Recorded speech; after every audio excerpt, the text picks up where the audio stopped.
기대해 나에게 주신 하루를. 때론 피곤하고 일어나기 싫고 널 깨우는 알람 소리에 짜증도 나겠지만. 안녕하세요. 오늘도 푸른 말씀 임세휘 목사입니다. 반갑습니다. 주무시지 않고 나를 지키셨네. 오늘을 나에게 주셨네. 새 말씀 안에 주가 주신 사랑과 은혜와 능. 오늘 하나님께서 우리에게 주시는 말씀은 레위기 26장 36절에서 38절까지 말씀입니다. 너희 남은 자에게는 그 원수들의 땅에서 내가 그들의 마음을 약하게 하리니 그들은 바람에 불린 잎사귀의 소리에도 놀라 도망하기를 칼을 피하여 도망하듯 할 것이요 쫓는 자가 없어도 엎드러질 것이라.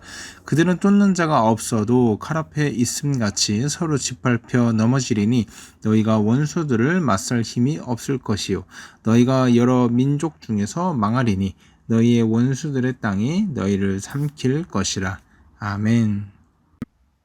무언가 잘못을 저지르는 사람이나 하나님 앞에 죄를 지은 사람은 하나님의 세밀한 음성에도 간담이 서늘해지고 또 두려움을 느끼게 됩니다. 창세기에 보면 아담과 하와가 하나님이 먹지 말라고 말씀하신 선악을 알게 하는 나무의 열매를 먹고 난 후에 동산에 거니시는 하나님의 소리를 듣고 또 아담아 라고 부르는 하나님의 그 음성을 듣고 간담이 서늘해져서 숨은 것을 확인할 수 있습니다. 여러분, 비단 성경에만 이런 일이 있습니까? 우리가 어릴 때 학창시절에 부모님께 잘못을 하고 가만히 있다가 부모님이 임세휘라고 부르면 그 소리가 크게 소리를 친 것도 아니고 화를 낸 것도 아닌데 깜짝 놀랄 경우가 있죠. 학원을 땡땡이 쳤다거나 아니면 동생하고 싸웠을 때 부모님이 아무 말씀 안 하시다가 임세휘 이리 와봐 라고 부르면 괜히 간담이 서늘해지고 또 두렵고 떨리기 마련입니다. 실제로 가보면은 오늘 어땠어? 오늘 뭐 했어? 라고 평상시 일상적인 얘기를 하는 것에 불과한데 그 임세휘라고 부르는 그게 얼마나 떨리고 두려웠는지 몰라요. 왜 그렇습니까? 지은 죄가 있기 때문이에요. 잘못을 했기 때문이죠. 여러분, 신앙생활도 마찬가지입니다. 하나님께 득죄한 사람은요, 하나님 앞에 죄를 범한 사람은요, 그 마음이 평안할 수가 없습니다. 그래서 아담이 그러했던 것처럼 하나님이 부르시는 음성 하나하나에도 두렵고 떨리고 내가 어떻게 되진 않을까? 내가 어떻게 불이익을 당하지 않을까? 두려워하는 것이 인지상정이죠. 오늘 본문에 보니까요, 이런 표현이 등장을 하고 있습니다. 36절인데요. 너희 남은 자에게는 그 원수의 땅에서 내가 그들의 마음을 약하게 하리니 그들은 바람에 불린 잎사귀 소리에도 놀라 도망가기를 칼을 피하여 도망하듯 할 것이요 쫓는 자가 없어도 엎드러질 것이라. 여러분, 이것이 하나님을 떠나 죄 지은 사람들의 비참한 결과 아니겠습니까? 두려워요. 무서워요. 하루하루 살아가는 게 지옥 같은 인생을 살아갈 수밖에 없다는 거예요. 왜요? 하나님을 떠나서 살아가는 사람들의 모습이 이러하다. 오늘 본문은요, 어제 우리가 상고해 본 본문에 이어서 하나님께서 전쟁을 통해서 이 민족을 심판하시는 그 말씀이 나오는 건데, 오늘 전쟁에서 살아남은 사람들의 마음 또한 불안하고 약하게 됐대요. 근데 그 약하게 된 이유가 뭐냐 하니까 하나님의 말씀을 불순종하였기 때문이다. 하나님의 말씀을 불순종하는 자들에게 심판을 내리시겠다고 말씀하셨어요. 근데도 불구하고 하나님의 말씀을 무시하고 마음대로 살아간 결과로 심판을 받게 되는 것이죠. 그러니까 36절에서 우리에게 교훈하고 싶은 것이 뭐예요? 하나님을 떠나서 그 누구도 평안히 살아갈 수 없다는 거예요.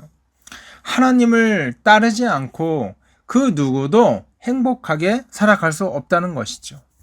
아니, 인생을 살아갈 때 나뭇잎 굴러가는 소리에도 간담이 서늘해진다면 이것이 도대체 행복하게 살아갈 수 있겠습니까? 하나님을 떠난 인생의 결과가 모두 다 이처럼 비참하다는 것을 오늘 성경이 이야기해주고 있는 것입니다. 그런가 하면 37절에 이렇게 말하고 있습니다. 너희의 원수들을 맞설 힘이 없을 것이다. 여러분, 하나님이 이들의 주인이 되었고 이들이 하나님 말씀에 순종했을 때는요, 하나님이 대신 원수들을 깨 부수셨어요. 대신 싸워주셨지요. 근데 무슨 말씀을 하는 거예요? 너희가 불순종했기 때문에, 너희가 내 말을 듣지 않았기 때문에 원수들 발 앞에 짓밟히는 한이 있더라도 너희가 그 원수들을 맞설 힘이 없을 것이다. 다시 말하면 내가 너희를 돕지 않을 것이다. 이렇게 말하고 있는 거예요. 그리고 38절에 아예 대놓고 이렇게 말하고 있습니다. 너희가 여러 민족 중에서 망할 것이다. 너희의 원수들이 땅이 너희를 삼킬 것이다. 그러니까 지배당한다는 거예요. 여러분, 너무나 섬뜩하지 않습니까? 하나님을 떠난 인생의 결론이요, 이렇게 비참하다는 거예요. 자, 여러분, 우리는 그럼 어떻게 살아야 됩니까? 하나님을 떠난 우리가 이렇게 비참한 인생을 마주할 수밖에 없는데, 우리는 이 말씀 앞에 무엇을 점검해야 되고 또 어떻게 살아가야 하는가? 결론은 딱 하나입니다. 다시 회복하기 위해서 하나님께 다시 돌아오면 된다는 거예요. 하나님은요, 심판하시는 하나님인 동시에 긍휼을 베푸시는 하나님이에요. 진노 중에라도 자비를 잃지 않는 하나님이 우리 하나님이라고요.